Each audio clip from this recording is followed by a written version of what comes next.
trust that the Michigan Chronicle has been able to obtain with this community, with the production capacity and the reach of WDIV. Pancakes and Politics today is really the start of this relationship, but we're excited to tell you that we're going to have Michigan Chronicle reporters and WDI reporters telling amazing stories for some time now. Today, I'd like to bring up the general manager and the vice president of WDIV, my new BFF, Mr. Bob Ellis. I didn't have to twist his arm to do this. He's been an amazing partner, and he's very creative, and very excited to bring him to the stage. Mr. Bob Ellis, VP, General Manager, WDIV Detroit.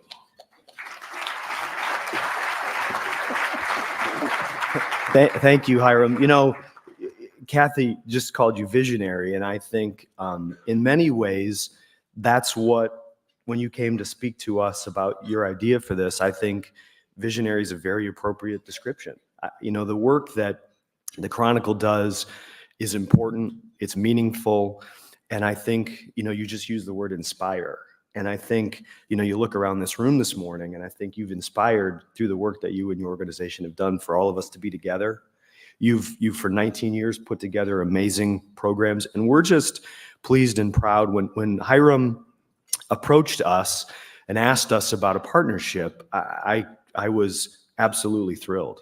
You know, the idea that the work that the Chronicle does, if we can bring a larger audience to that than what they may otherwise have, then we're doing a good thing, because the work that happens at the Chronicle with their reporters and the commitment and the service that they provide to our community is critically important. And so I just want to thank you for your vision in approaching us, and we're thrilled to be a part of this morning and the months and years ahead, because I know together we're going to do some terrific work. So Hiram, thank you. Thank you.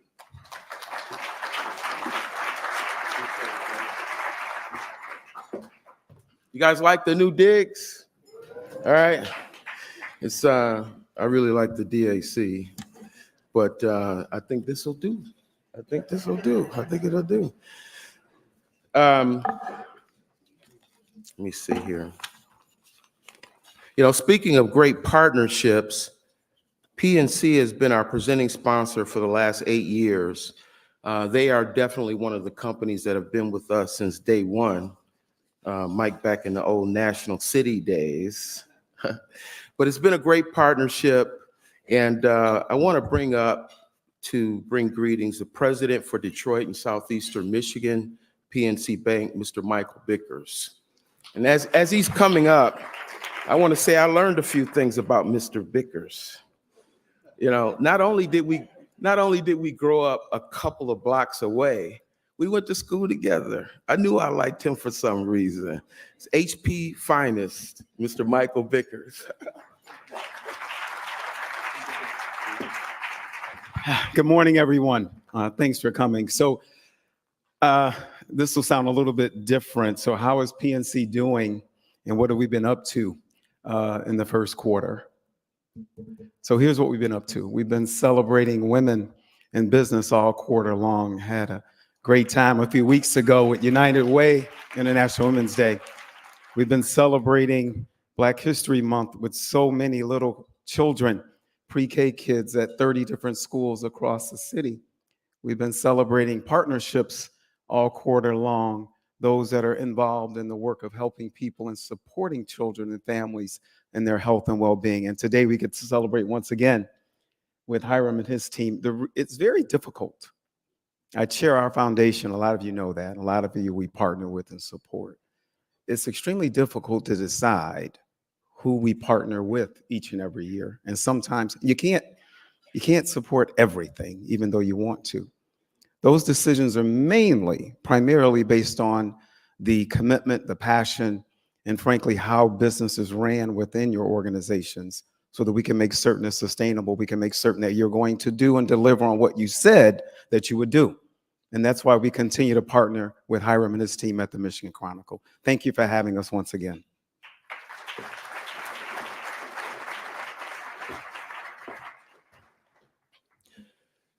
Okay.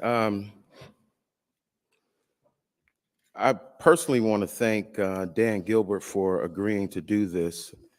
This is he's been on this stage a couple of times, and when folks ask me about our most memorable, uh, our best memories of Pancakes and Politics, I tell them two things. One is when Cindy Paskey demanded that Mike Duggan run as a write-in candidate from the stage.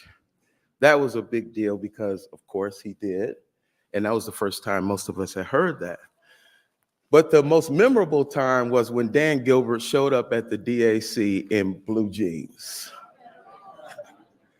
And it was one of the most amazing pancakes in politics. Most of you know he's very honest, very sincere when he brings his greetings, but those were the most terrifying 25 to 30 minutes to get him upstage. But I really appreciate him doing this because, you know, we're in his house and he has been through some very personal things. I'm really excited to hear about his vision for Detroit coming up. And to have that conversation, I want to bring up my friend. Some of you know him as the owner of Central Kitchen.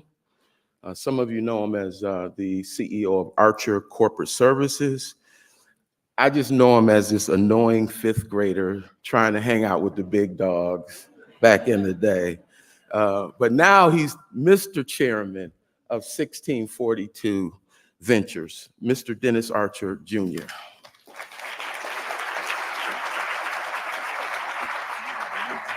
That's a new one in the morning.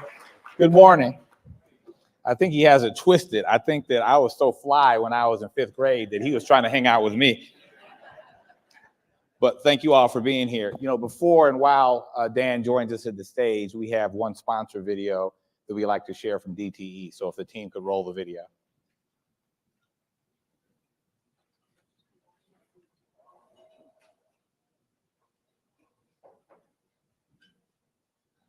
Is the team rolling the video?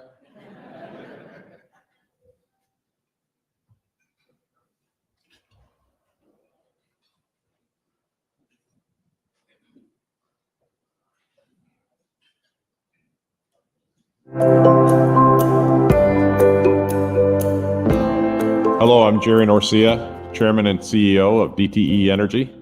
On behalf of DTE and our company's 10,000 plus employees, I'd like to thank you for including DTE to be part of this pivotal program.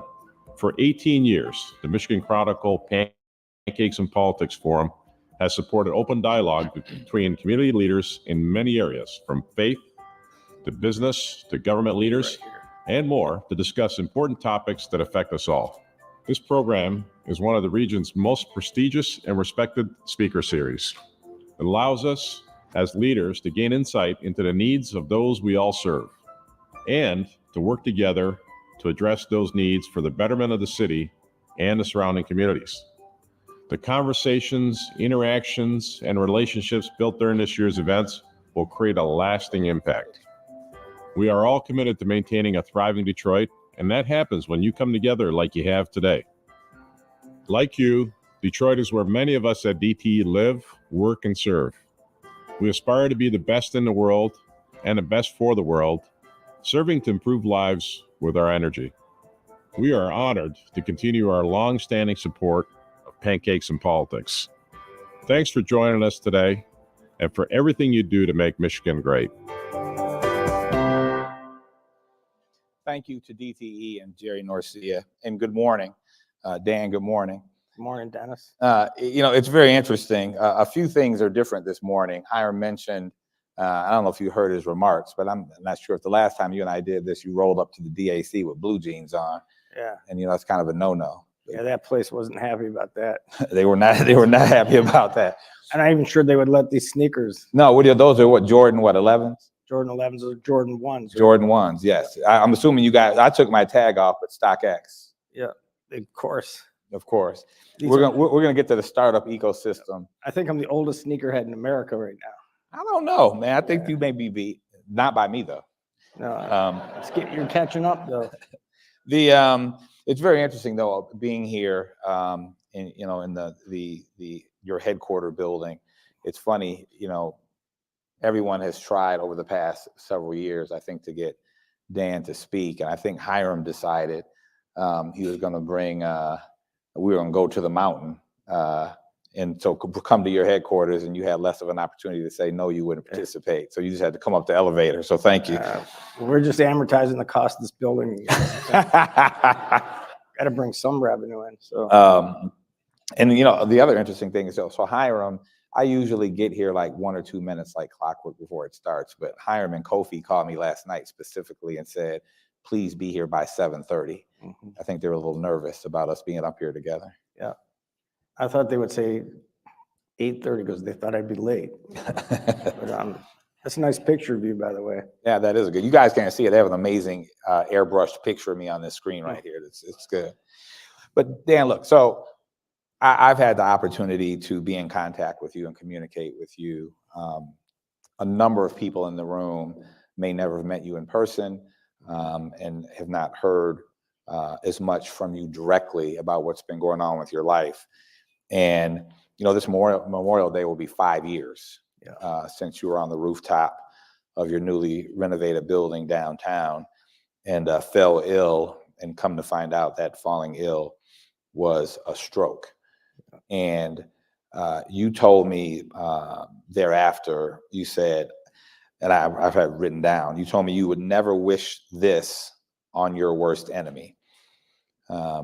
Looking at your life leading up to that date, your successes, how much you grinded and worked, looking back, would you have done anything differently? I don't think I'd do anything differently. It's hard to know what causes something like a stroke. I actually asked the doctors, I said, is this stress related? Do you think? And maybe he wanted to be nice or something. But he said, no, I don't think so. It was a genetic thing that just happened. You really don't know what's going to happen. So the only thing I can say is you just enjoy every day, every minute, and stay healthy. That's for sure. Go to the doctor, get things checked out. I mean, I went and I had physicals. It wasn't like there was something they didn't catch. So you just never know. I think it's just for a stroke, you just check the boxes. Blood pressure, sugar, all those things. Cholesterol, let's make sure it's all in order. And so your health today, I've met with you a few times. You're rocking, you're back in the office every day. Feeling good? I'm feeling a lot better. It's 5 years already, which is a long time. I never thought it would be this long. I'm starting to walk with a cane. I didn't want to take a chance just now, so in front of all you, but I am walking with a cane right now, which is nice. But it takes a long time here. Thank you. That's the thing with a stroke. It could hit anybody at any time. 18 years old.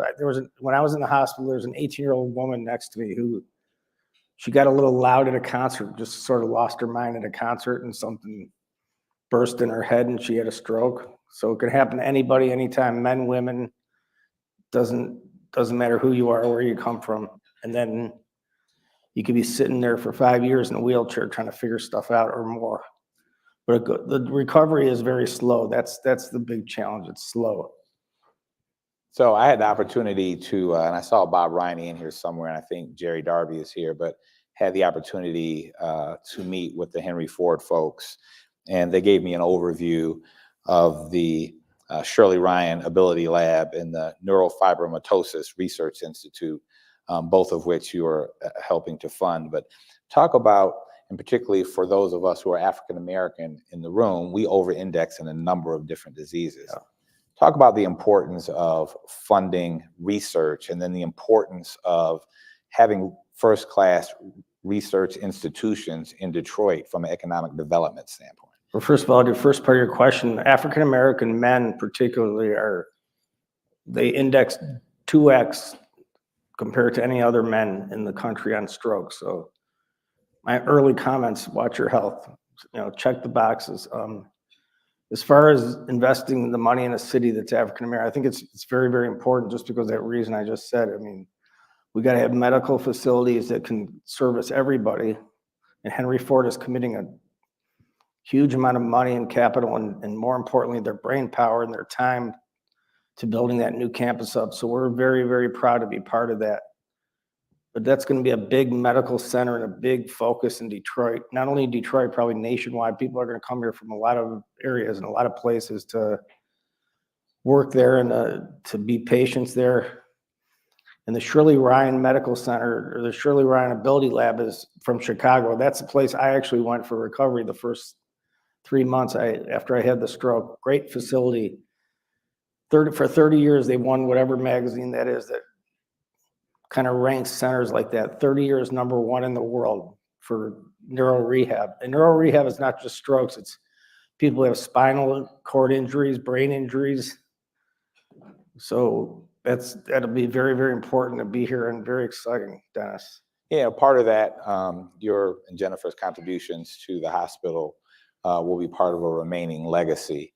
I'm in hospitality, you're invested in hospitality, but when you talk about legacy, you have two amazing concepts that are coming on board soon, in a week or two, that pay tribute both to Nick, who we miss dearly at Central. He was a regular, he sat in the same booth, he would text me and say, "This is Nick Gilbert, Dan's son that passed recently." Nick would text me and say, "Can I get a table?" I was like, "Well, you are my landlord. I think that I can probably get you a table." Maybe future landlord. Right. But talk about the importance and what you're excited about with both Gillies and Saxy's coming online. Yeah, so our son, who passed away from that neurofibromatosis in May, he had a vision for a sports bar in Detroit, and we picked up the ball after he passed away and continued the construction, and it's really come a long way. It's going to be a beautiful place, and it's going to be open on Woodward Avenue, and it's going to be open in time for opening day, the 5th of April, and the draft. It'll be there for the draft and everything else. So we encourage you to attend it. It'll be really, we put a lot of effort into it, and we try to put all of his detailed vision into it. And it'll be a place that I think people will enjoy going. There'll be a lot of screens to see a lot of sports. And there's a partner in there, a guy named Josh Lang, who was from Cleveland, who Nick recruited, who also had a place in Las Vegas, which was the #1 sports bar on the Strip. And I don't know if he's here today, but that guy is on his game, and he brought in a lot of great people, and he is going to be a great operator there. So if you like those fancy cocktails they have there too. I'm not a cocktail drinker. I know Dennis and me have had some scotches together, but those fancy cocktails, we had a tasting, they were showing them to us. I didn't know what the stuff is, but it's pretty good. It was. We should have had you there to that. What about Saxy's? Talk about Saxy's. Saxy's is sort of like a speakeasy on the lower level. We named after my father's bar, who had a bar at 7 Mile in Woodward here. So when I was a kid, I used to come up to the bar all the time on the weekends, play around with the adding machine in the basement. But that was the name of his bar. So we're naming that after his bar, which is on the bottom level. So got my father in the bottom level and my son in the other 2 levels. There's also going to be an outdoor area to eat or drink, probably more than eat. But it's very cool. You want to check that out too. So, you mentioned being open in time for opening day in the draft. You're obviously significantly invested in sports in Cleveland. Unfortunately, not here, but maybe that will change at some point. We hope. We lost last night. Not good. That's okay. Yeah. But talk about the importance to sports for a community, both from an economic development standpoint and a morale standpoint. And I think you've got a number of concepts that are opening just in time, downtown, just in time for the draft. Well, I think you saw that with the Detroit Lions this season, what it can do for morale of a city. I mean, sports is a thing that people can rally around, and it can lift the spirits, and also can bring business, just like it did in the playoff games here in Detroit. And the draft will bring a ton of business. 400,000 people are expected here from 32 NFL cities over the 3 days. I mean, this draft has become, in essence, bigger than the Super Bowl if you're talking about the amount of people that are coming. And they'll be all over the place. They won't just be at the draft looking at the stage. I mean, so there's an inside perimeter area that the NFL runs, and then an outside perimeter area that Detroit Lions ourselves in the city have been seriously involved in planning it. And when you go up and down Woodward, we're going to have a bunch of activations, and we're also putting screens there so people can see the draft going on, TV screens, while they're out and exploring Detroit. So it'll be quite a scene here. Got parking things we had to address, garbage cans, restrooms, stuff like that, but that looks like it's in pretty good order, Dennis, so you'll be all set. So when you talk about, it's interesting. So you talk about just right there, trash pickup and, increased security. In my opinion, Detroit has over-indexed as it relates to corporate philanthropy and corporate responsibility. I mean, you guys have bought police cars, ambulances, invested in parks, saved museums. You've had your guy, Plank in Baltimore, has kind of followed your lead in that regard. And before he passed, Tony Tsai in downtown Las Vegas.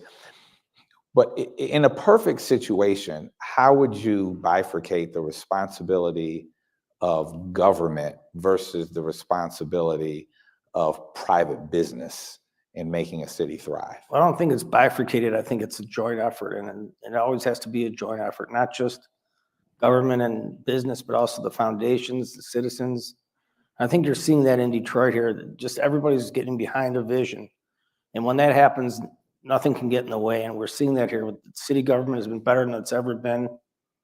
Foundations have stepped up in a big way. Obviously, you mentioned all the businesses. And it's been really just a pleasure to work with everybody here. And my understanding is in the past, it hasn't always been that way. I mean, we weren't here to experience it, but everyone who's been here, you talk to the long timers, the old timers, they say the same, that just in the past, it was nothing like this. And I believe it. So were you really in that guy's were you the fifth grade student? Yeah, Hiram's old. He just doesn't look it. He cuts his hair, and I was in 5th grade and he was in 9th. So he's got me by a few years. Okay, I thought he was your teacher. I was listening. I was listening back there, so I wasn't able to see how old he was. But so we're going to go to audience questions in a second, but let's touch on, because I know this is something you're very passionate about, which is attracting and keeping young professionals here. You started DVP here, really jump-starting a startup ecosystem, have funded dozens and dozens of companies that have had various levels of success. Regarding the startup ecosystem, what else needs to happen here for that to really flourish? I think you touched on it. I think the number one issue of not only Detroit, but Michigan is keeping their young people here. I mean, all of them are going to not all of them, but most of these graduates are going to New York, Chicago, LA. When I hear about it, I cringe. These parents run around the city and the suburbs, and they're all bragging about their kids going to New York, doing this, doing that, doing this, doing that.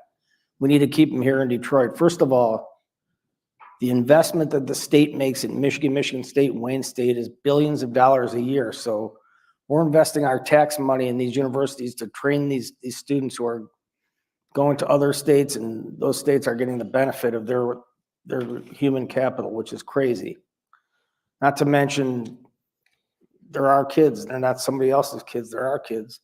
And most people want to keep them at home, I think. Most of them anyway.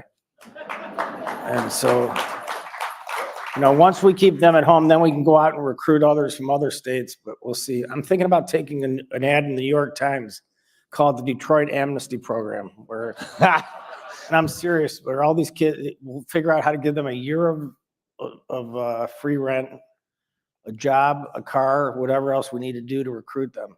There's so many of them there, it's crazy. And those are the people that are going to create the jobs and run the economy. So that's my number one, probably on my list, my number one mission right now. So Jeremy and Christy, are you guys ready for questions yet? Yes? Okay, 1 second. So let me ask you about a leadership question. First of all, it's very interesting. They gave me Dan's resume, as they do for each of these events. And, it's the one resume I clearly didn't need. But his resume is like 1 page, like 1.5 spaces, and mine's like 1.5 pages. And I'm like, there's something wrong with that picture. So I've got to address my resume. But when you first came downtown, your in terms of the leadership in your organizations, it was your crew. It was cats that you either have grown up with or that have been with you for a long time, and it was kind of a closed group, and candidly, not a lot of diversity.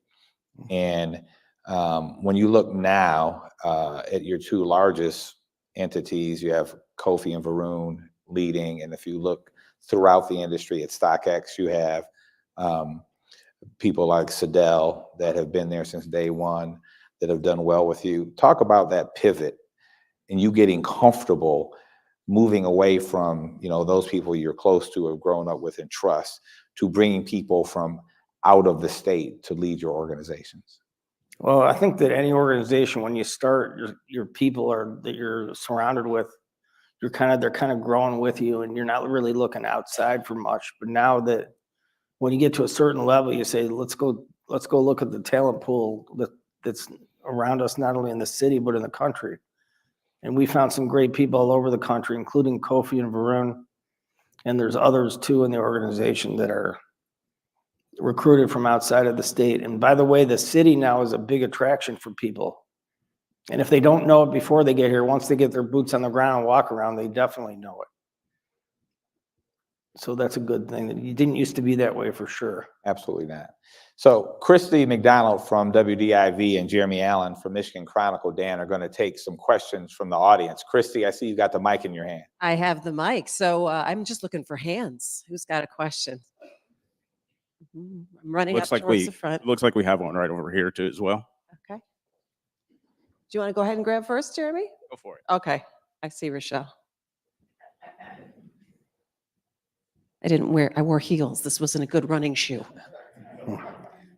Good morning, Rochelle Riley. Good morning. Hey, Dan, how are you? You look Good, fantastic. how you been? I've been good. Good. I want you to talk a little bit about the amazing work that we are so thrilled about with arts and culture, all the things that Bedrock is doing to make sure that our young artists stay here. Thank you for that. Yeah, so the Gilbert Family Foundation has definitely taken art and artists as one of their top 3 or 4 missions on their list. And I wish I could right up here give you some of the detailed projects, but one of them I know is I forgot what they called it, but they were looking for the 10 best local artists and giving them a $150,000 grant each for the next several years so they could develop their art and stay in the city. So that was one of the things.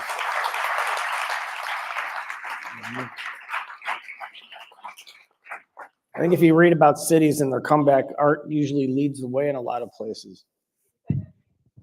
Okay. So artists are great. Is that what you meant? Okay. No, but art leads comebacks for reasons I don't totally understand, but it does. My wife is big in the art scene, so she's here. Maybe she can answer a little bit more. Not to put her on the spot, but Jeremy, something from the audience? Absolutely. How you doing? My name is Marcus, and thank you for this amazing conversation. I'm very interested in Bedrock's stance on autonomy and the usage of AI. It's a huge ethical thing, but also it's logical for every business to be going in this direction. What are you guys planning in terms of this industry and AI? I'm sorry. First of all, I can't see you. So where can you raise your hand? Right. Stand up. You got to stand up for your questions. There you go. Okay. Secondly, can you just repeat the question? Sorry. Yeah, I'm interested in Bedrock's stance on autonomy and AI. It's logical for every business to be going in this direction, but what are you guys planning in the industry of integrating this technology in your already used practices? Well, first of all, our new CEO not at Bedrock, but our new CEO at Rocket Companies, Varun Krishna, who I think is here today. Varun, are you here? Just raise your hand. So he came from California, and he's one of the few guys we like from California, but he came from California, and he is now the CEO of Rocket Companies, and he is probably one of the biggest AI guys I've ever met, and he's already deploying AI into many parts of Rocket Mortgage and thinks it's going to be the big driver and big part of our future, and he's going to, I'm sure, talk to the Bedrock people who will end up doing the same thing. So AI is the new internet. It's the new thing. It's just not a buzzword. It's real, and it's already happening.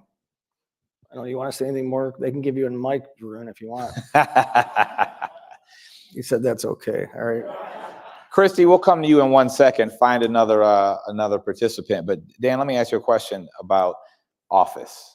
First of all, you're building an amazingly beautiful skyscraper downtown on Woodward that will be part office, part retail. There's going to be a hotel component. So you've got to be somewhat bullish as relates to at least Class A office space. Coming out of the pandemic, people questioning back to work and where that's going to land us. What are your thoughts? I'm not going to ask you to make a prediction. But what are your thoughts related to the future of office here in Detroit, in downtown Detroit specifically?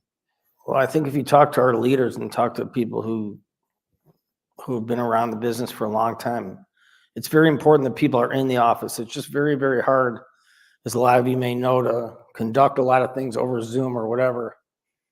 It's just, you got to worry about the way you look, Dennis, and I know that's important to you. So it's among other things. So I think in the office, people just have better conversations, more ideas germinate.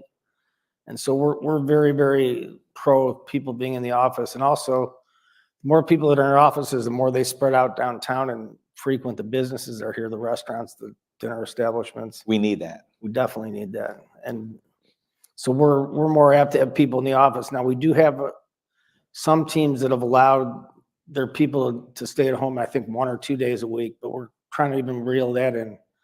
So hopefully by next year, I think we'll have the vast majority of our people back in the offices. And they're beautiful offices, so they should want to be here, in my opinion. Agreed. Yeah. Agreed. Christy from the audience. Good morning. Good morning. Thanks so much for the conversation. My name is Darren Riley. I'm a founder and CEO of Just Air, a local startup here. My question is really around one of my experience. I've been in the ecosystem for almost 8 years, and this new energy and wave of entrepreneurs coming up, really infusing culture and technology. This movement is called Black Tech Saturdays. Is something that's been grassroots, growing organically. And quite frankly, to my question is, I almost had a guilty situation where I was going to leave Detroit. Thank God I didn't, because that culture is really keeping me here. How do we support these grassroots movements like Black Tech Saturdays, which really retain talent, growing tech talent, and really giving resources to founders of color? What does Just Air do? We do community air quality insight, so a little fusion of AI, and we have awesome partnership here in Wayne County. We're in 7 states throughout the U.S. It's great. 7 states, you're based out of here? Yep. That's nice. And you built this, you guys right here in Detroit? Yep, we're over in Michigan Central over the course. How many employees do you have? 6. Well, that's We're pushing above our weight class. That's a great start. That's great. Yeah. I mean, you're the exact kind of person we need to keep in the city. That's Let me just ask you before I answer your question, when you look at other cities versus Detroit, you're from Detroit? No, originally from Houston, Texas. This is Okay. where we're gonna grow and stay. So how do you look at Detroit versus other cities? We keep it real. It's the culture. Black city. The culture keeps you here. You go to other states. I've been in New York. I've been in Chicago. So, we have that in our back pocket. It's almost easy to us, but some people try to fabricate it. So what I'm really getting at is like there's this movement that's happening. Black Tech Saturdays. I can't speak it enough to the choir.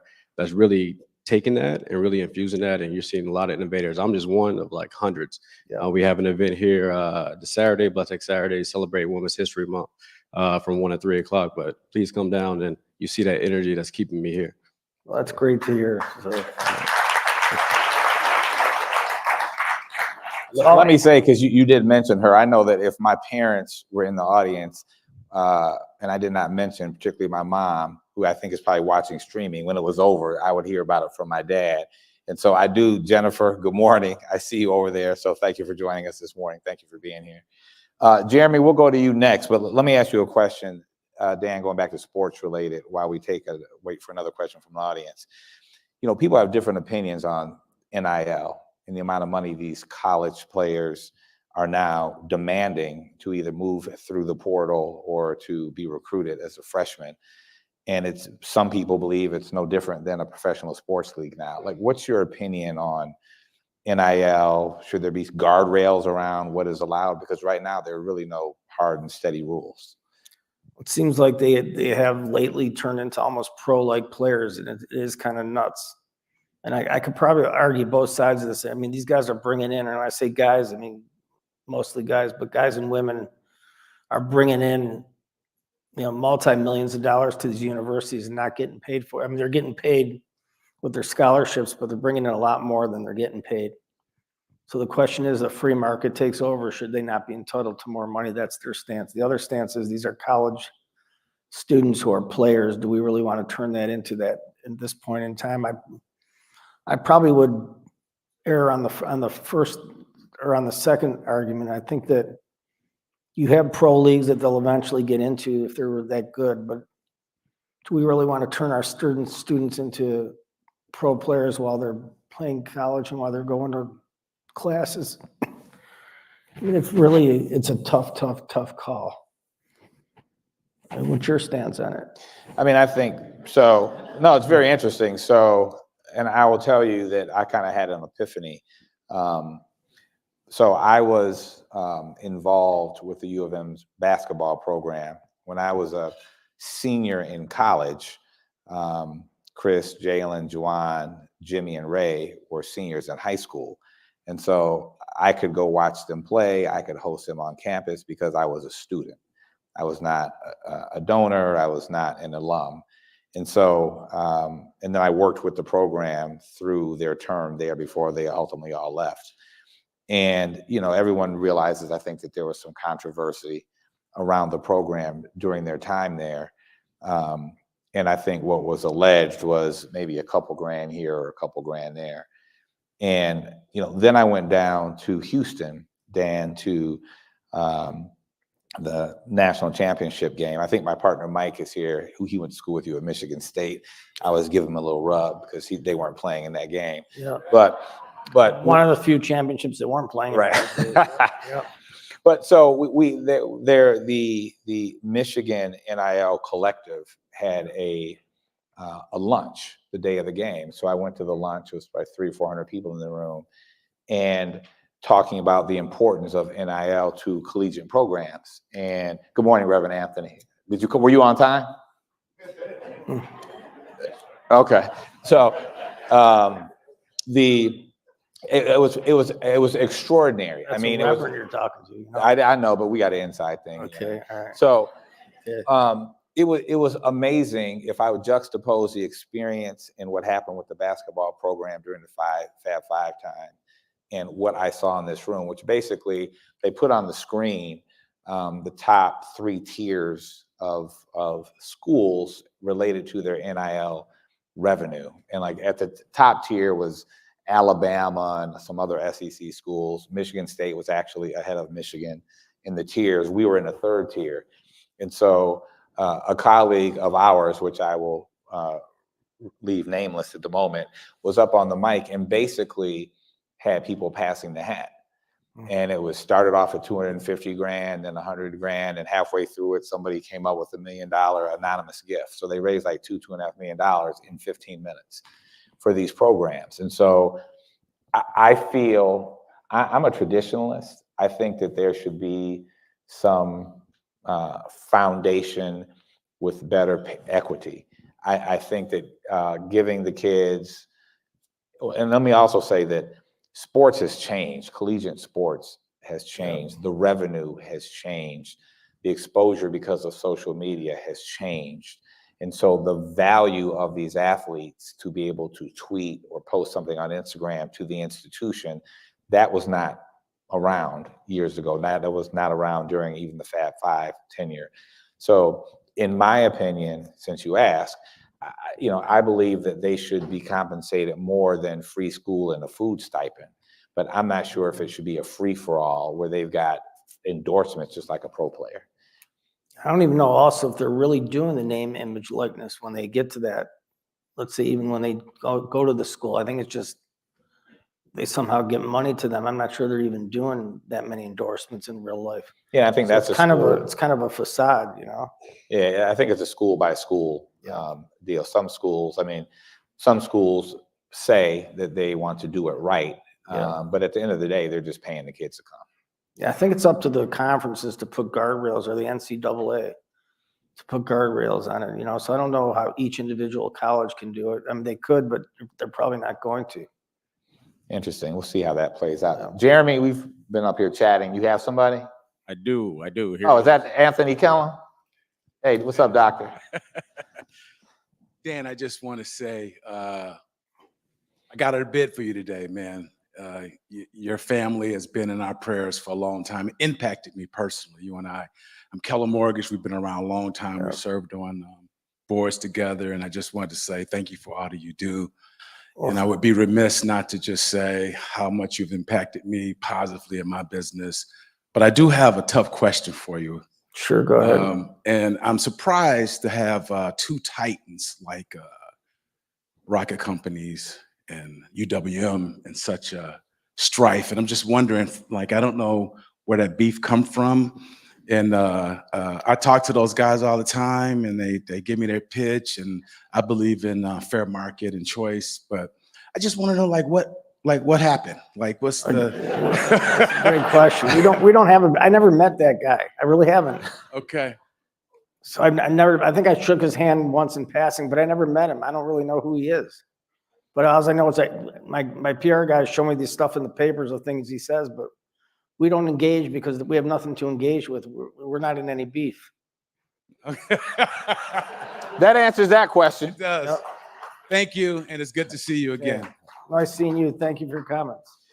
Christy, Yes, I'm way over here. are So, those the Country Day students? yes, how are you? There we go. Well, thank Yellow jackets. All right, go ahead, give us your question. you. Good morning, Mr. Gilbert. My name is Zach Roger. I'm 17. Good morning. Good morning. My name is Ava Goggins, and I recently turned 18. So we noticed that as you were speaking, you continually emphasized the importance of keeping human capital and talent in the city of Detroit and like the greater state of Michigan. So what advice do you have when it comes to finding opportunities for young people like Ava and I in the city of Detroit and the state of Michigan? Well, I think if you just talk to people, you'll know how many opportunities there are around here. I think you got to go and just try to talk to people and see who they refer you, and then talk to them and see who they refer you, and you'll get to the right people. Or you can just go online and look at our businesses and see there's a lot of jobs. And then I think that all the companies that are in Detroit are looking for people, looking for good young people. Not all of them, but most of them. You can just knock on doors or just make some calls or just go online and figure it out. Because it's there, you just got to figure it out. And they want you as much as you would want a job, so keep that in mind. Thank you. Thank you. You know, while Jeremy will come to you in a second, Dan, you know, there's a lot of speculation about what the Fed chairman is going to do regarding cuts this year, 1, 2, 3 different cuts by the end of the year. You know, where do mortgage rates have to drop to for there to the switch to be flipped back on to get maybe not to where it was at its historic highs, but to get back where we're comfortable? I think we need to probably see another 1% drop in mortgage rates, but the Fed, I think, is overcorrected. They've raised rates too high, so I think it's time for them to start to lower them. I also think there's another problem in the housing market. It's not just interest rates. There's no supply. I mean, so many people are they got their low interest rates or they refinance, so they're kind of locked in by the rate. They're not going to move because why should they move if they got a 3.5%, 4% interest rate and then pay a higher rate somewhere else for another home? So we've got a lot of people that are not selling their homes. We've got to figure that one out. And we could use more supply in the system. We got to incent builders to build more homes. We need more homes. Would you say that we're talking about maintaining and attracting younger folks, for generations, your house was your largest asset, and home ownership was the American dream. Do you still think that home ownership is the American dream? It's one of them, absolutely. And I think if you even talk to Generation Z, I just saw a poll somewhere. You know, what generation I don't even know what generation you're in. What are you? Generation is there an X? Yeah, I think I'm a Gen X. You're X, yep. I'm at the end of the baby boom, the very end, but I think you're X. I am X. But even Generation Z, which is sort of the younger people now, younger than the millennials. They asked them about housing, and 90% of them still believe that housing is part of the American dream, even though they're buying at a lower rate than their age, what their age group is compared to previous generations. They still think housing is a key thing of the American dream. So I mean, that's where you live, right? You got to have a place to live. And so you might as well have a place to live that's going to be economical for you and that's going to result in wealth down the line. And that's the whole argument about not renting and about owning a home. So we've got to get more supply out there. We've got to encourage more building. We've got to get rates a little bit lower. And I think we'll be fine. I mean, there's been a lot of recessions in housing before. This isn't the worst one, that's for sure. I think we'll bounce back from this. Good. Jeremy, your turn. You have a question? I don't see you. I'm actually back on the other side of the room. Oh, here you are. Okay. Good morning, Mr. Gilbert. My name is Tatiana Grant Saunders, and I'm an entrepreneur in the marketing communications as well as logistics industry and a new real estate developer, specifically in the Jefferson Chalmers neighborhood. Wondering, and those buildings that were purchased are historical. So wondering what words of advice, insights, or perspective would you have for those of us who are developing in areas that are neighborhoods and not a downtown? So are you developing single lots, or are you? So no, they're actually, one of them is a 3-story building. It was built in 1913. The second is a church. And then I have about 7 lots surrounding the property. So it would be a multi-use development. How old are you? I am 39. How old? 39. Oh, you sound a lot younger. I will take it. Black don't crack.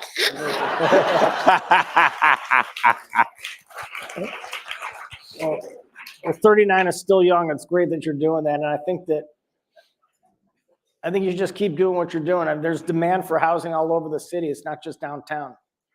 In fact, demand for housing in the neighborhood is probably higher than downtown because of the price points. So I would keep doing what you're doing and don't lose faith at all. Do you financed? Are you all financed for that already? That's the main thing. We do have some seed money from Invest Detroit, but there's definitely some gaps. So I may follow up with your people. Okay. We're always open to listen, that's for sure. But I think that just developing housing and just keeping your head to the grindstone and keep going, you're going to have demand for sure. You may want to get deposits early though, so you know that you've got things set up and you don't have to wait till you're done. Some people be willing to do that too. Okay, we're looking less housing and more commercial, but that's a whole nother conversation. It's commercial? Thank you. I'm sorry. What are you building there? Offices or retail? So the first floor, we're looking for 1 to 2 retail tenants. The second would be commercial. And the third floor was actually an indoor basketball court. And we're looking to convert that to event space, so banquet space. And then the church to convert to a congregation-esque coffee shop, wine bar, and then a few other items on the vacant lots currently. Well, I'll tell you what, event space is at a big demand right now, I think all over the city. So I think that's very smart. Great, thank you. Okay, well, thank you. So Dan, before we go to Christy, we've got, it's a very 3 years of, I would say, pivotal elections. We've got a presidential cycle that we're in now. The following year, there's a city council and mayor's race here. And then the following year, there's a gubernatorial election. And so as you look to not necessarily the person, but the policies that would help business and help move business agendas forward at the city, state, and federal level, what would you hope that the people that are seeking office would be pushing forward as their agendas?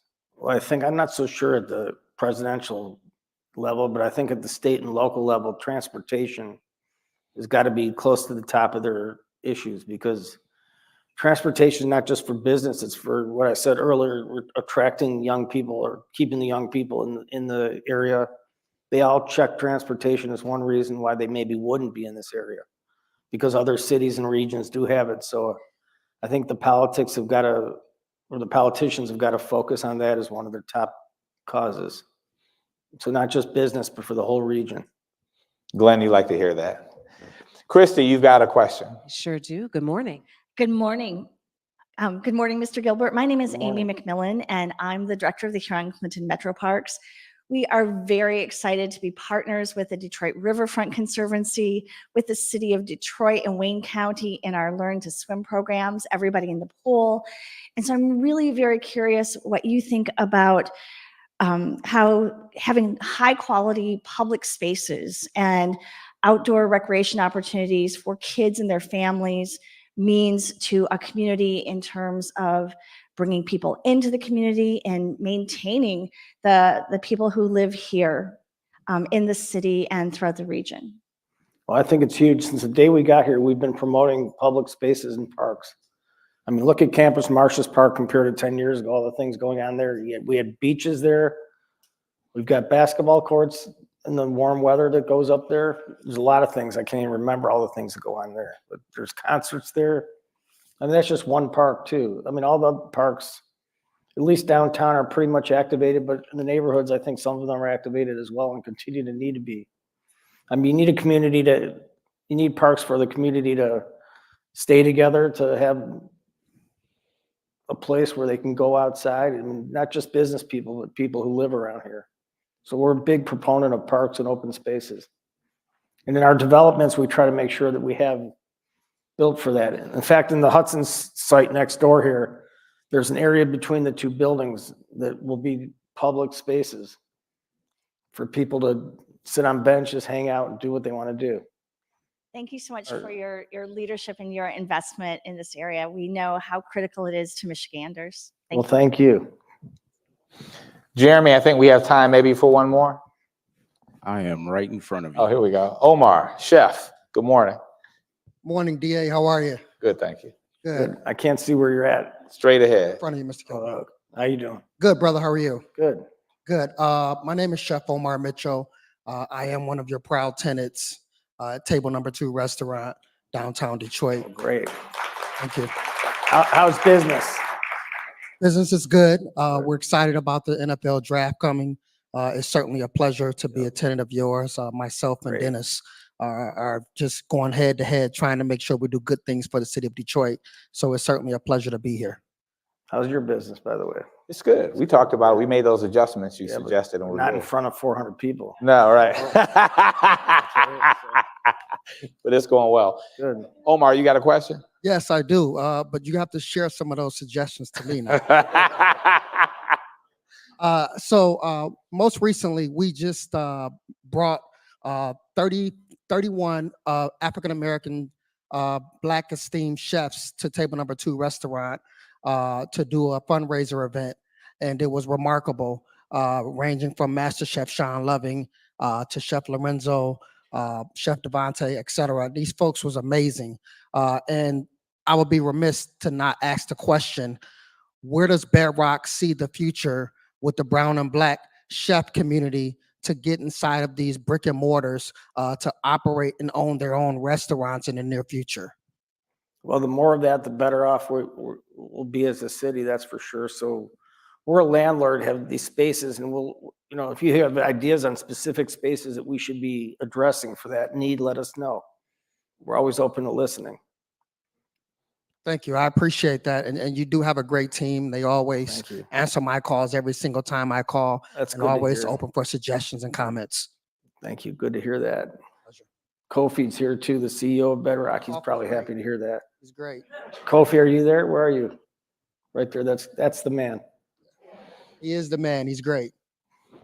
Speaking, Omar, it's a great question. And talking about hospitality, I mean, to be a great city, you have to have great hospitality of all genres. And if you look at the recent entrants in the book building in particular, where you've got French, you've got Asian, you've got Speakeasy, talk about the thought process when you're looking to invest in hospitality, recognizing how important it is to a thriving downtown.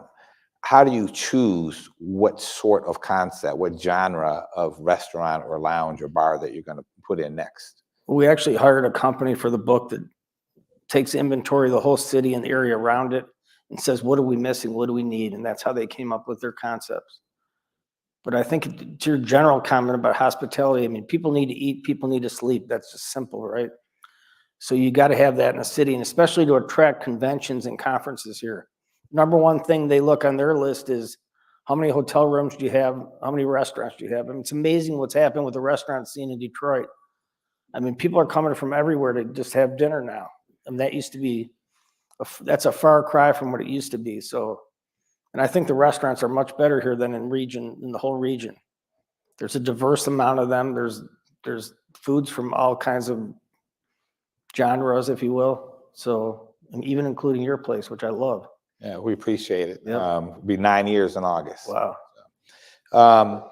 Look, I think that we're about closing. Christy, unless you had one ready, but if no, let me just say that it's a pleasure to be in your house, Dan. And I think that I think everyone here is very happy to see you out and about, happy to have you on this stage, happy to have you and Jennifer continue to be committed to the city of Detroit. We look forward to the draft, which we know you and Jared and the rest of your team played a significant role in making happen. Thank you. Appreciate that. And I appreciate everything you do and all the people in this room do. And if we keep swimming in the same direction, I just think it gets better and better in Detroit. So if you could, please.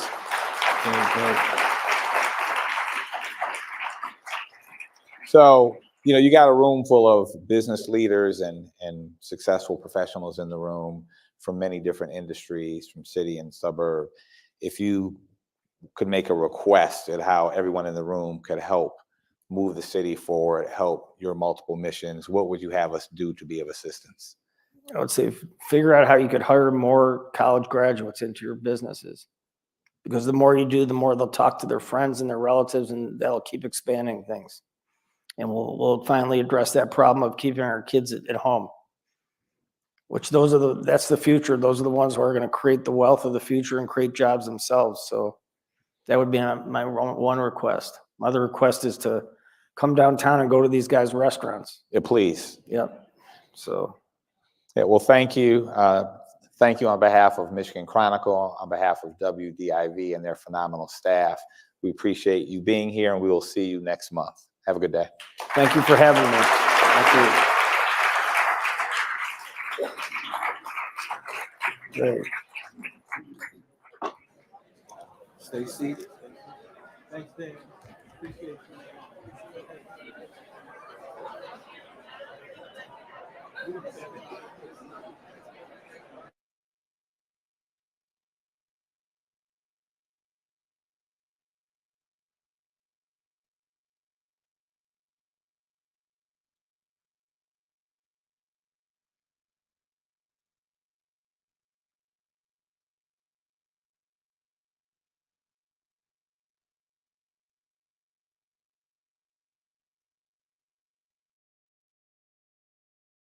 For some reason, here's the thing. He was not able to, he's never been able to get channel 1. Is that correct? You were never able to get my channel 1? Because you can hear it. You see 2 channels? Okay, so. It's like they were on stage. Yep, so. Ian, check 1, 2, 3. Ian, check 1, 2, 3. Okay. Do you have me? And then this is the other mic. Mic check 1, 2. Check, check, check. We're good.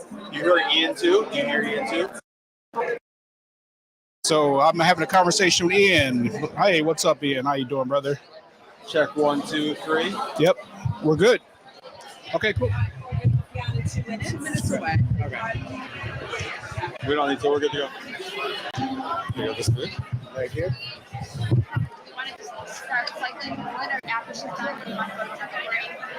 Let's do after I'm done with me, Eric, I can sing for a little bit, and for some reason, Rob and Hiram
Grabbing. All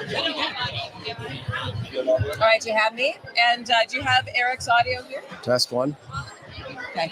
Hey, and welcome back to our live coverage here of Pancakes and Politics on the 16th floor of One. On with me right now is Eric Larson from the Downtown Detroit Partnership. Eric, it's good to see you and talking a lot about the city downtown getting ready for the draft. But let's talk a little bit about hearing from Dan Gilbert today. Yeah, I think it's hard to underscore the importance of hearing Dan's voice. I mean, he has been in a remarkable guiding light to the city for now 15 years. And you think about sort of where we are when he started with just a couple thousand people and 250,000 square feet to today, where it's over 100 buildings that Bedrock owns, and the kind of investment and the commitment that Dan just talked about here. But it's also, I think, remarkable to hear him lean in so much about bringing and retaining our young people here in the city of Detroit. Also, there's a lot of conversation about Detroit being the largest Black community in the country, and how we really embrace that as opposed to have that be sort of something that we're working around. We're actually incorporating it in everything that we do. So we heard from some of the Black chefs that are actually having great success here because our food scene is so robust. But also just thinking about the technology.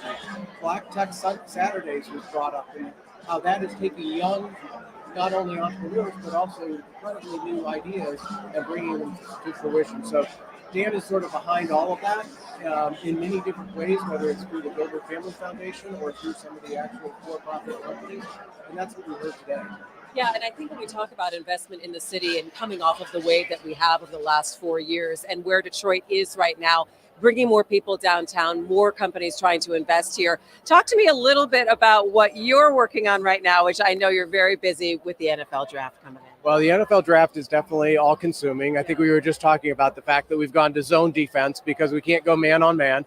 But honestly, Christy, it's great. For the Downtown Detroit Partnership, we are activating 6 of our parks and public spaces outside of the NFL zone, which will be really great because there's going to be a lot of fan base that just wants to be part of it. It just wants to be in the area and take it in. Yeah, they just want to be in the game. And so we'll be able to do that.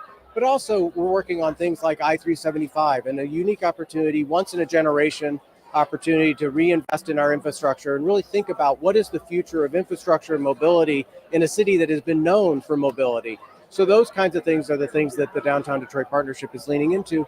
And the opportunity and quite frankly, the demand has never been greater on our team, much less the rest of the community. What are people asking you about Detroit now? And I always love to, from other parts of the country about where things stand in terms of development and investment. Yeah, so the investment opportunity that we're hearing about is real. It's remarkable to watch somebody come into Detroit that hasn't either been here or hasn't been here in a while and immediately ask, how can I get involved? Where can I invest? What can I do? And then how do we make sure that that stays here? So we're hearing a lot of opportunity. I think the biggest opportunity is really in our hospitality and our residential right now. Commercial obviously is trying to figure itself out post-pandemic. We've got about 60% of the work population back in the office. But that will follow. And wasn't that interesting when you heard Dan say, it's great to be back in the office, you have to collaborate. We know that some people are still working from home 2 days a week, but I want to end that. Yeah, you have to hear that. You have to hear that it's important for us to be together in order to get those great ideas actually deployed. And that's exactly what Dan said. All right. So when you leave here today, what are some of the conversations going to be? Well, NFL draft, I-375, I-75. But no, in terms of the conversations with the leadership that was represented in this room, and quite frankly, the voice that you represent, is about how we continue to change perceptions, how we continue to make sure that people recognize the opportunities that are really very equitable in Detroit. And then how do we make sure that we don't lose sight of that DNA, that history that we can build off of. And that's quite frankly a lot of what Dan talked about and most of the leadership in this room is thinking about. Yeah, and it's a good way to be able to get together, remember some of those things and see how we can move some of these things forward. It is, absolutely. It's a wonderful venue to get together. It's fun to bring it from the DAC to a place that is actually in Dan's house. So that was kind of nice. And then I also think that being able to sort of showcase all of this, I think about even like the draft, we're going to have 60 million people plus watching this broadcast. We wouldn't get those kinds of eyeballs on the city of Detroit without events like that. And the summer is packed full of that. We do that and we follow that with the Grand Prix. The Grand Prix is another great opportunity to tell our story to the world. So more and more through, not only opportunities like you present, but also just the quality of event, the quality of environment, and the quality, quite frankly, of the character of the people, we're showing some pretty good opportunities for Detroit. Yeah, and experience. Eric Larson from the Downtown Detroit Partnership. It's so good to see you. Thanks so much for the time, okay? As always, thank you for this. All right, we'll see you around draft time. Okay, go ahead and enjoy the rest of your morning. We appreciate it. And again, you're here with us live streaming on Local 4 Plus and clickondetroit.com as the end of Pancakes and Politics. You know, what to me is always really interesting is having conversations with Eric Larson like that, is you hearing conversations like that are happening around this room. You have politicians here, you have, Wayne County Commissioner Warren Evans is here. You have Dr. Mona Hanna Atisha from Flint, who is here. You know, you have so many different people who are having interesting conversations about the city of Detroit development. And again, listening to Dan Gilbert talk a little bit about everything. You know, I want to bring in Hiram Jackson, who is, of course, the publisher of the Michigan Chronicle. Good morning, Hiram. It's great to see you. Good morning, Christy. I mean, Great when we morning. sit here and we talk about what we just heard from Dan Gilbert and talking with Dennis Archer Jr., this really is, the momentum and the opportunity to be able to bring these conversations forward. You know, this is one of our pillars, bringing the community together. We started this 19 years ago with the idea that we would bring in different factions of the community, rich, poor, black, white, have people from all the counties come together to have kind of a town hall meeting with VIPs, so to speak. And so today was a great example of that. Who else can give us an amazing view of the future, can talk about the past? And I just really appreciated his vulnerability. He's gone through some tough times with his family, and he still perseveres. And so I was happy that Dennis was able to have that intimate conversation with Dan where he talked about his health challenges and the death of his son. But if you look at this room, this represents every corner of our community. We had community leaders, clergy, CEOs, moms. So I'm just really proud of the staff of the Michigan Chronicle and just elated about the partnership that we have with WDIV Detroit. Yeah, and Pancakes and Politics, this is the 18th year for it, correct? 19th year for it. And this is the first time that here at Local 4, we've been able to be a part of all this. And joining me now, of course, is our Vice President, General Manager of WDIV, Bob Ellis. And Bob, to be able to have this room and gathering and bring it to everybody right now is really important. Well, it's hugely important. You know, I said the work that the Chronicle does is meaningful and it's important. And if the audience that we have, which is similar but also different, if we can help bring those stories and bring events like today. I mean, today was great. Dan Gilbert today. I mean, clearly, as Hiram said, he's been through a tremendous amount, but to be so honest and open about that difficult 5 years that he's had to rehabilitate himself and talk about how I couldn't get over how encouraging he was to the people in the room. You know, that's you don't see that all the time, and I'm just standing with Hiram, it just makes me cooler, which is good, and I need that, and so I'm just happy. I'm happy to be a part of this. I think it's a really great thing for the television station, and I think that the fact that Hiram had the vision and foresight to come and have this conversation is a testament to sort of what he's done in his organization, and I'm a big fan, and I'm an admirer of their work. You know, Hiram, I want to ask you, when we talk about Dan Gilbert and being able to hear him talk about what he'd like to do in the future and, trends and investments, it's very important to hear his voice in terms of what he has been doing in the city of Detroit for many, many years. Talk to me about, when you hear him say, what is the next part for investment and communities are listening, what is that? How does that resonate? Well, I mean, Detroit is it's almost like a publicly traded company, right? When you hear the positive things about Detroit, it encourages more people to invest in Detroit. We went through so many years of negativity, it ran people away. So to hear a stakeholder like Dan Gilbert saying that he's going to double down on the future, that can only mean, great things coming our way. I found it particularly interesting. He said a couple of things. Number one, He's encouraging more Black and brown entrepreneurship. That's important. You have a city that's over 80% African American. So I thought those were very encouraging words. He talked to the high school students about making sure that they understood that the companies need them more than they need the companies. I mean, encouraging young people to stay in our region. I thought that was a tremendous message that we heard today. And Bob mentioned this, to see him so upbeat and encouraging, inspiring 400 people when he's been through his own challenges and being excited about the future of Detroit. I think that it can't help but excite us all about the next 5 or 10 years. Yeah, I think when people, hear Dan and they see that he's excited about it, they're like, all right, well, my investment's going to grow. Right. Or I'm thinking about maybe leaving Detroit. Right. No, I'm going to stay here, right, because I know that there's going to be more things, right, that are coming out of this.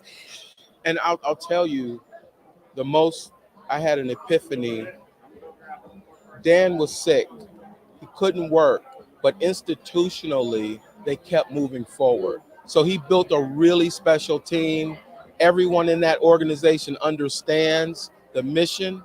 It could have gone left. And when he was not able to come to work, the enthusiasm and the excitement could have dampened, but it didn't. It even got more intense. So I thought about that today. It was like he brought in 2 senior managers, a new CEO of Rocket, a new CEO of Bedrock. And he said, hey guys, this is my mission. Take it to the next level. And so 5 years later, we got deeper involvement in our city. So I thought that was very exciting. Yeah, organizational always makes me think of conversations. And Bob, when I turn around and I look at the room here, I love to be the fly on the wall in some of these conversations with these people together. And the ability to be able to get into a room like this and say, what are you working on? How can we help about this? And how can we grow is all part of it. Oh yeah, look, this is, let's be clear. This is the Michigan Chronicles event, and they have done a tremendous job in gathering, a really amazing cross section of individuals who really make Detroit go. And when you sit around and as I was walking through tables and looking at the cards you see on each one of these tables and the companies that are represented and the people represented, it's a great opportunity to hear about the things that are happening when you listen to Dan talk, of course, but also to spend some time, with one another, hearing the things that are happening. And it's really special. And Hiram and his organization have done a tremendous job in gathering this group. I'm not sure there's a lot of people who could gather a group like this, honestly, in Detroit, but they can. And so to be a part of this from where we sit is just a real pleasure and an amazing opportunity. And I'm very, very pleased to be here. Well, and what it does is it enhances our ability to be able to bring this kind of programming out there. And then also, Bob, talk a little bit about what we can expect in terms of moving forward with a partnership with the Chronicle and different voices. Well, it's a great publication, and if we can take the work they do and expose it to a larger audience, that's what we want to do. I think in time you're going to start to see Michigan Chronicle reporters on our television station doing the stories that they're doing for the Chronicle, but also bringing them to the viewers of Channel 4 so that people realize, what they do is, they inspire the Black community through their work. And I think that if we can help provide an audience to amplify that inspiring work, then that's what we want to try to do. So I'd expect to see reporters on the air. I'd expect to see Hiram and I have some ideas for some events. Some events. They do a great job with events. That is one of their absolute specialties, evidenced by today. And so I'm just excited to learn from them on our perspective, and put some things together to celebrate Detroit and Detroiters and the Black and brown community that deserves and needs to be recognized, because the inspirational work in a city that's 80% Black that's going on, we need to tell those stories. We need to make sure people know about them, and they're already doing it. And so the fact that we get to come along for that, I think, is a real opportunity for our television station. All right, Bob Ellis, General Manager at WDIV. Hiram, when is the next Pancakes in Politics? We'll be here next month, April 12th. We're going to be announcing the panel I was just going to say, you're not giving me any hints right now, are you? Not yet. Very soon. But we'll be here 7:30 in the morning, April 12th, and it's going to be another amazing panel. I can promise you that. Sounds good. All right, we have a lot more conversations from Pancakes and Politics here in downtown Detroit in just a moment, so stay with me. We will be right back here on Local 4 Plus. Thank you. Thank you. What's going on?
All right, yeah.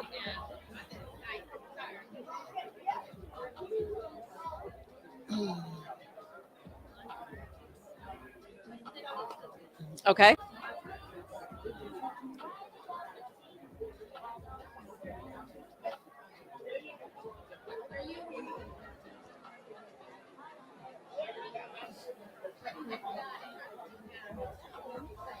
And welcome back to the Michigan Chronicles. Pancakes and Politics. With me now is the Reverend Wendell Anthony. Good morning. It's Morning. good to How are see you? you. Good I'm to see well. you. You're well. Talk to me about a little bit of inspiration here this morning and hearing from Dan Gilbert. Well, first of all, just to be here and to have Dan to come out and to talk to the community was excellent. He's still very optimistic. He's still planning and doing a lot of things in the city of Detroit. And Dan is more than just an entrepreneur.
Right. Hold on. Hi, how are you? I'm doing great. How are Great. you? Okay, sorry. Our friends at Barton Mallow. Chuck, we have met before. We have met. Christy Good to see you, McDonald. Christy. It's good Yes. to see I you. wasn't sure if you remembered or not. No. Yeah. All right. How was your morning so far? It's been wonderful. Yeah. It's always great to start, get some breakfast. I mean, did you get Look at pancakes? this venue. Oh, Wendell absolutely. Anthony was like, I didn't get pancakes. And I was like, well, clearly that I got cannot them. not I got happen off again. the elevator and the pancakes are right there, and I Did said, you- I'm getting them you right have to now. Stop me before I talk. Absolutely. Okay, we back up. Great. And then Randy or who? Okay, well, who? Okay. We'll take a break. We'll just take a break. Yep.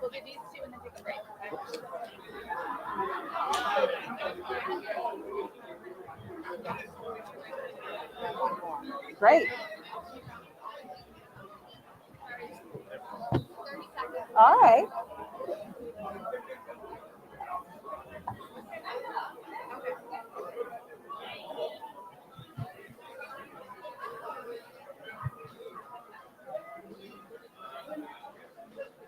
It's nice watching that sunrise from here.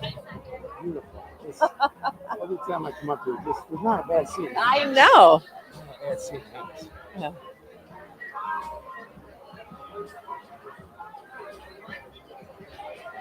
Hey, welcome back to One Campus Martius. I'm Christy McDonald. Along with me is the CEO of Barton Mallow, Chuck Binkowski. Chuck, I was just saying that we could watch the sunrise from here on the 16th floor. Christy, anytime I've been up in this venue to just look out, there's not a bad seat in the house. No. It's wonderful here. All right. So why don't you go ahead and give me just get your thoughts this morning from hearing from Dan Gilbert here at Pancakes and Politics. Yeah, well, obviously, Dan, it's very special. I mean, just to see Dan in a public forum like this after everything he's been through, to see, how he responded, and just to see his wit, to see that's the Dan we know and love that we've seen in the city for so many years, and just his passion for the city. Really, it's there. It just kept it bled through in everything that he said, and it was really enjoyable to see. And DA Jr. and them two together on the stage.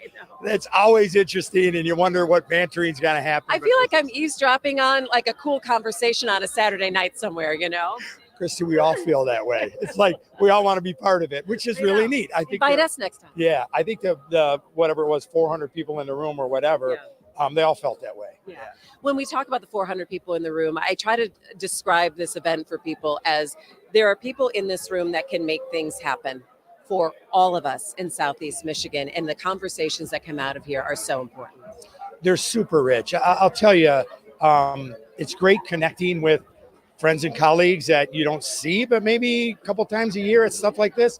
But the really neat part was just coming over here to say hi to you, was the 4 or 5 people I haven't met before. And the people that are from the city, even some of the people that ask questions, the entrepreneurs that are here now and are really excited about what the city can bring for them and what they can do. I tell you, it was a great venue for that. So the mix of those that you said get stuff done and make things happen, and then the people around them that want to be part of that. Yeah, who are saying, I'm here. Yeah. What else is next, Let me ask you, how's building going? How's development?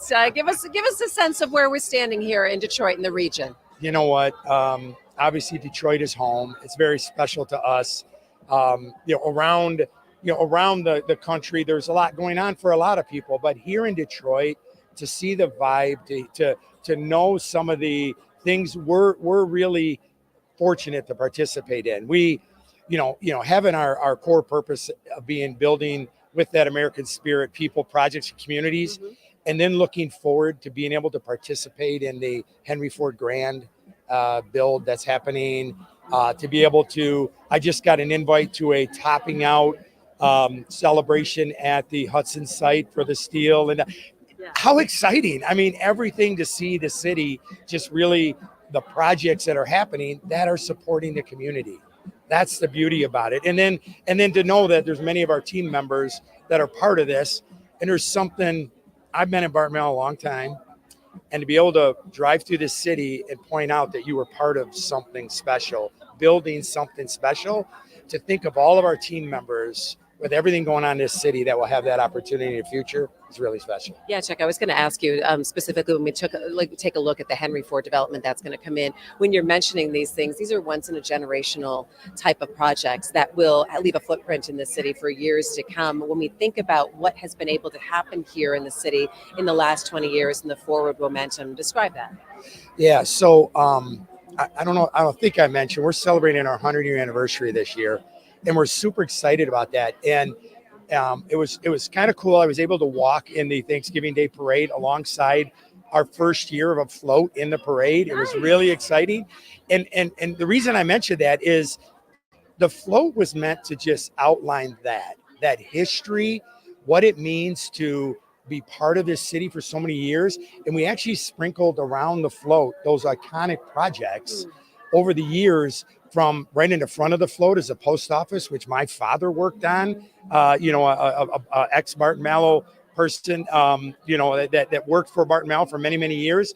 And then, later on in the float is LCA Arena. When you think of those iconic projects that we were able to be part of in the fabric of this community, it just makes it really special, really special. We can't wait to see what's next. Yeah, thank you. All right. Thank you. It's good to see you, Chuck. Good to see you, All right. Christy. You take care, and maybe we'll see you again next month at Pancakes and Politics. You definitely will. More Thank you. pancakes for all of us, Yeah, right? thank you. Okay. All right. All right, It's good thanks. to see you. Yep.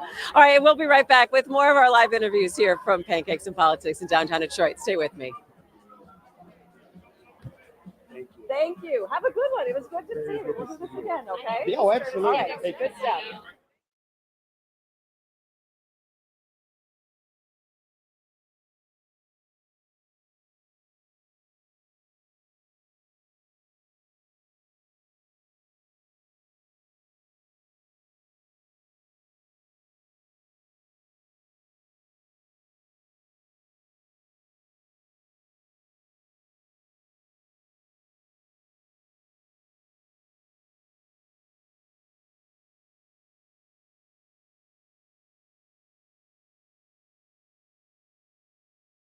Gigantic fire hose.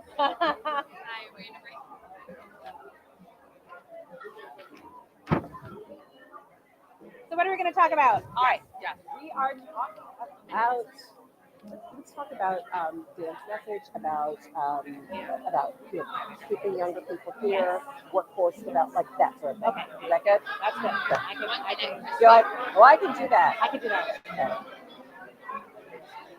Chrissy, I would toss a break after. Yep. I'm going to, can you clear a little bit of this? I'm going to go a little wider. Just to, Yeah. Because I'm so short. No. Sorry. Yeah, I just hate that one. 30 seconds, guys. All right. Bro, is that a 10? In? That looks like a 10. Barely Sorry. No, I said so. Right calling hurry. Why is what? 10 seconds. Okay.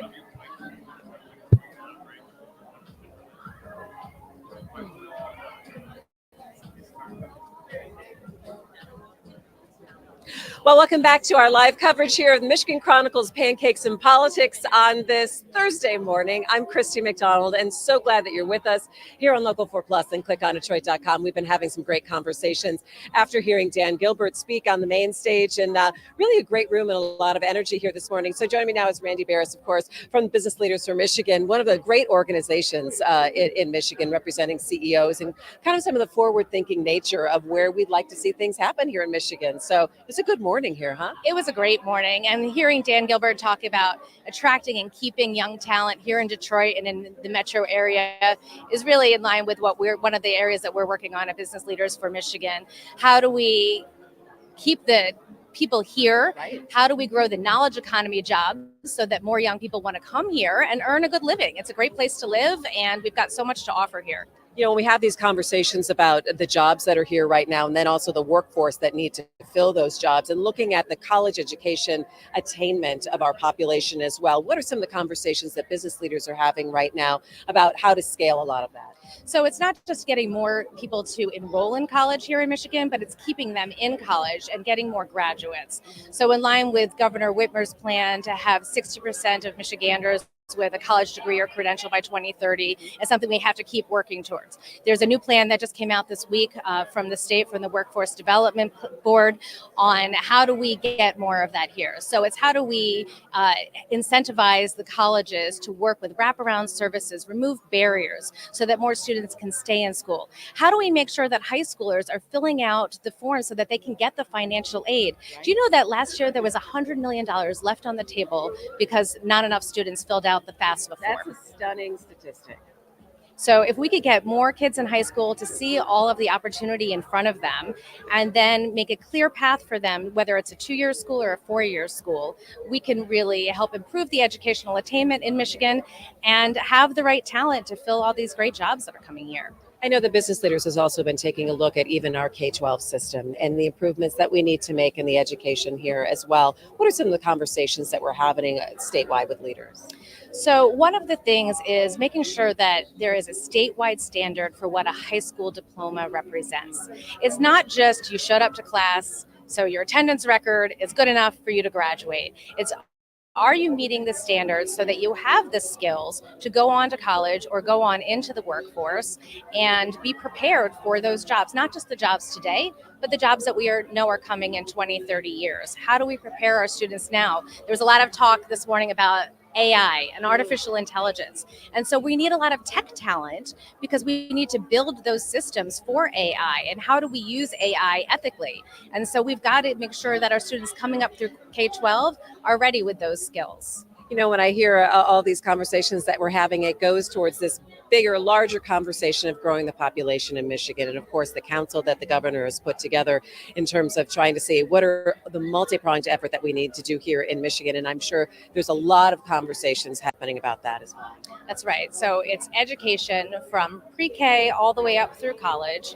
It's that talent, keeping those skills fresh. You know, how do we upskill people already in the workforce? Then it's also the making sure that we have a strong economic development plan and that we have a vision for the future and that it's not just putting Band-Aids and quick fixes. We need incentives now, but we need to have a holistic system that makes it easier for businesses to grow here and stay here and expand here. And so that's one of the other key areas that we're looking at. Yeah, and it also reminds me of placemaking too, when you see the city of Detroit and you're talking about retaining young people in an urban area that is exciting to them and that has amenities and opportunities for them and also the jobs that they want to be able to go into as well. I think the NFL draft coming here in a little over a month is going to be just a great spotlight on the city and all of the cool things here. I know my family comes down to the city a lot more now. There's so many great opportunities, arts and culture. That was one of the conversations this morning. All the great restaurants. Any kind of ethnic food that you can find or want is here in Detroit, and it's just so many great things. You know, I work right on the riverfront, and being able to go out at lunch and just walk along the river and see how that has changed over the last 20 years. Yeah. It's just unbelievable. Love being downtown. Yeah, and cheers to the Riverfront Conservancy that is celebrating their 20 years and everything that they've been able to do there. Randy Barris from Business Leaders from Michigan. It's great to see you. Great to see you too, Christy. Thanks for having me. Yeah, thanks for stopping by. Maybe we'll see you at the next Pancakes in Politics. We're a sponsor. We will be at all of them. We'll count on it. All then. right, thanks. Good stuff. Thanks so much. All right, we'll be back with more of our Pancakes and Politics in just a moment. Stay with me. Okay. Thank you. Thanks so much. It's good to see you. So I'll see you next month then. Okay. Thank you. Lori, how are you? I'm Christy. It's really nice to meet you. Thank you so much for waiting. Oh, no problem. Waiting in the queue to come on and hang out at the desk. No, this is important. Okay, so talk to me about your organization real quick. If you're getting this right, we are so our focus is girls of color. Well, we have boys too. So it's not just even academic support, it's leadership, it's nutrition, health, it's all those things. One of the things that resonated with me is that how do you keep young people in Detroit? So young, after you're talented, they get your degrees, you gotta make sure they get exposure young. want to give back. It has to be embedded in them. Yeah. Give them opportunities. So. Stand by, Good. All right. ladies. Well, we'll talk about all of it. Okay. 5, 4, 3.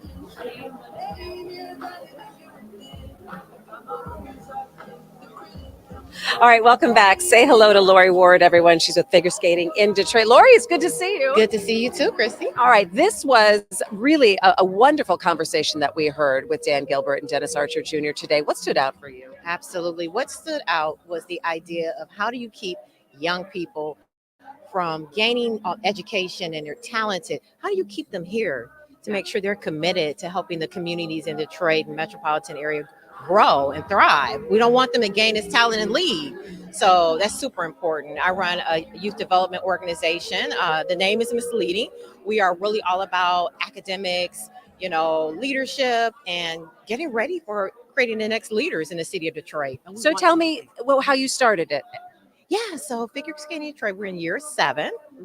We are a branch off of Figure Skating in Harlem, who has 27 years in, and they brought the program here in 2016, and we've been doing academic enrichment on ice, off ice fitness, perform at Detroit Tree Lighting and other venues, and just really celebrating girl power, everything girl power. All right, so how many youths are you touching right now in the program?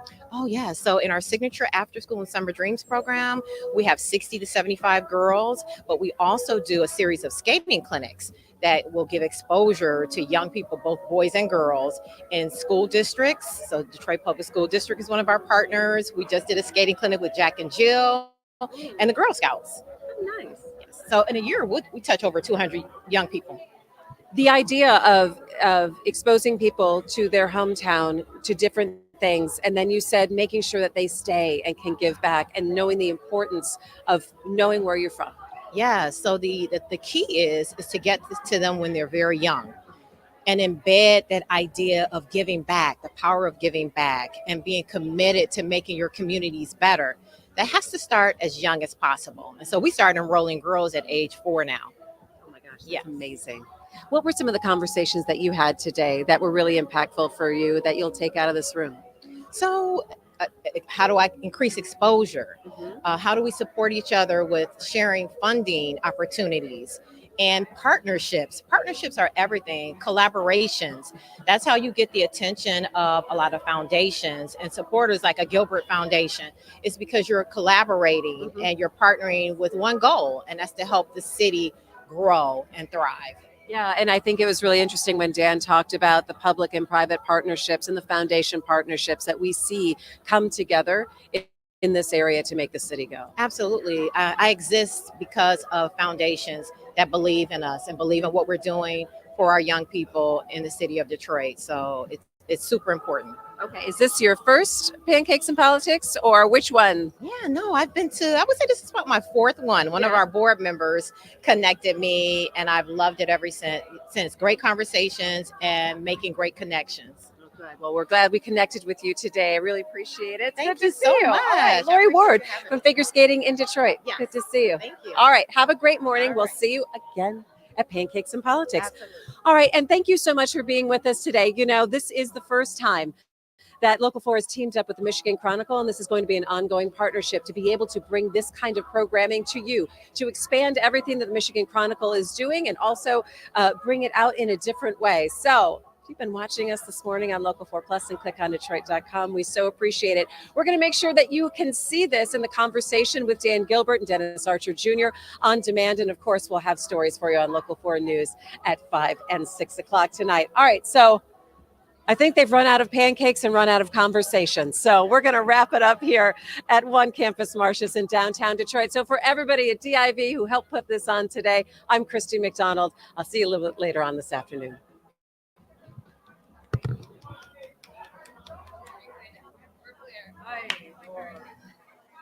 Oh, I'm sorry that, wow, who wants to throw up in a bucket? Anyone?